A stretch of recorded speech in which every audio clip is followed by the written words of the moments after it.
In the minds of man Gardner Murphy की एक विचारशील और दूरदर्शी कृति है, जिसमें उन्होंने ये जानने का प्रयास किया है कि मनुष्य का मानसिक संसार कैसे काम करता है और यह समाज में व्याप्त संघर्षों, तनावों और भेदभाव से कैसे प्रभावित होता है। ये पुस्तक केवल मनोविज्ञान नहीं, बल्कि समाजशास्त्र, राजनीति और नैतिकता को भी जोड़ती है। मर्फी का मानना है कि समाज में बदलाव लाने के लिए पहले हमें मनुष्य के अंदर के मानसिक ढांचे को समझना जरूरी है। मानव व्यवहार की संरचना। मर्फी मानते हैं कि मानव व्यवहार केवल जैविक या मानसिक प्रक्रिया का परिणाम नहीं है, बल्कि यह एक सामाजिक रचना भी है।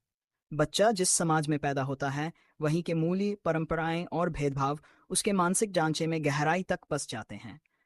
इस तरह व्यक्ति का व्यवहार व्यक्तिगत नहीं, बल्कि सामाजिक और ऐतिहासिक होता है। मुख्य बिंदु। व्यक्ति का मन समाज का प्रतिबिंब होता है।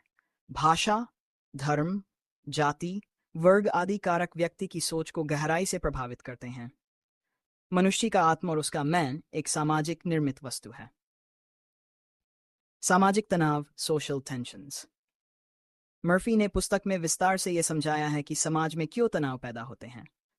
नस्लीय भेदभाव, जातिवाद, गरीबी, युद्ध और आर्थिक विषमता, ये सभी मानसिक स्तर पर गहरे जख्म छोड़ते हैं।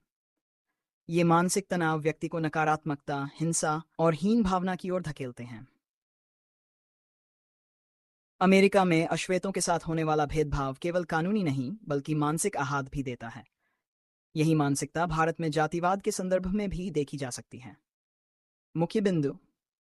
मानसिक तनाव का जन्म सामाजिक असमानता से होता है।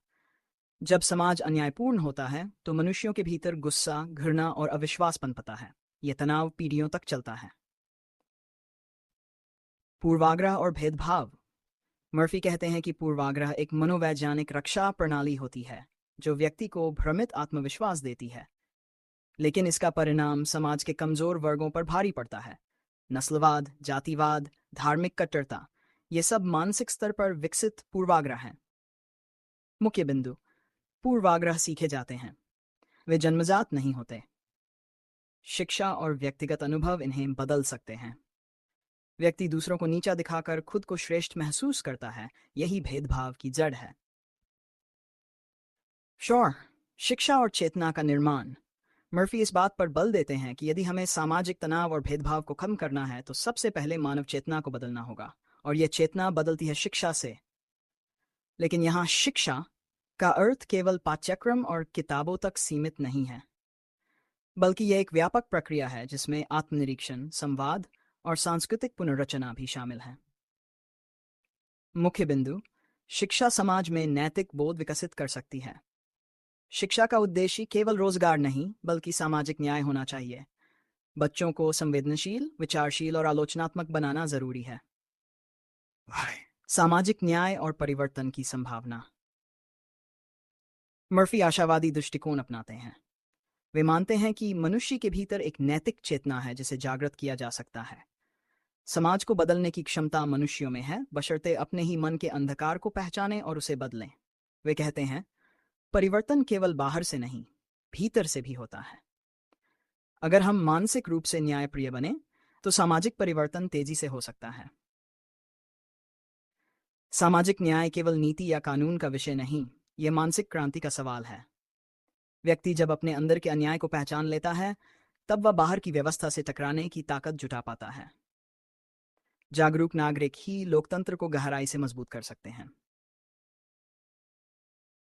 विज्ञान और नैतिकता की भूमिका। मर्फी ने चेताया है कि अगर विज्ञान और तकनीक नैतिकता से अलग हो जाएं, तो वे विनाशकारी हो सकते हैं। आधुनिक समाज में तकनीकी प्रगति तो हो रही है, लेकिन मानसिक और नैतिक विकास रुका हुआ है। मुख्य बिंदु। विज्ञान को नैतिक दिशा देना जरूरी है।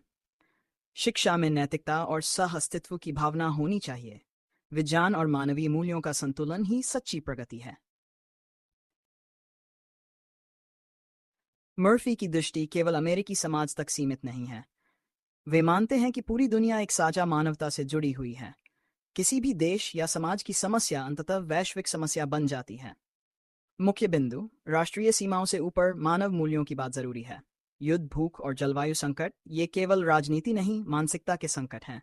मैं और तू की जगह हम की चेतना विकसित करनी होगी।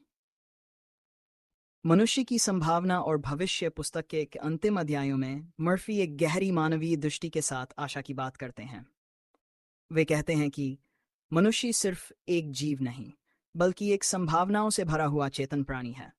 मनुष्य में बदलाव की, सीखने की और करुणा की शक्ति है। इतिहास में जब जब अन्याय के खिलाफ आवाज उठी है, वह मानव चेतना की एक नई लहर रही है।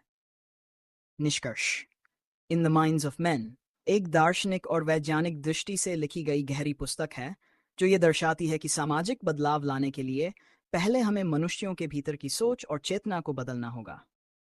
जाति, धर्म, नस्ल, वर्ग, ये सब केवल बाहरी संरचनाएं नहीं, बल्कि मानसिक संरचनाएं भी हैं जिन्हें तोड़ना पड़ेगा। मर्फी का संदेश स्पष्ट है: अगर दुनिया को बदलना है तो पहले हमें मनुष्यों के मन को बदलना होगा। प्रासंगिकता: गार्डनर मर्फी की यह पुस्तक भारत जैसे देश के लिए अत्यंत प्रासंगिक है, जहां आज भी जातिवाद, धर्म के नाम पर घृणा और वर्ग भेद जैसी मानसिक संरचनाएं मौजूद हैं। अगर शिक्षा, साहित्य और राजनीति सामाजिक न्याय पर केंद्रित हो जाएं और लोग अपने ही मन के भीतर झांकें, तो एक न्यायपूर्ण समाज की नींव रखी जा सकती है। यदि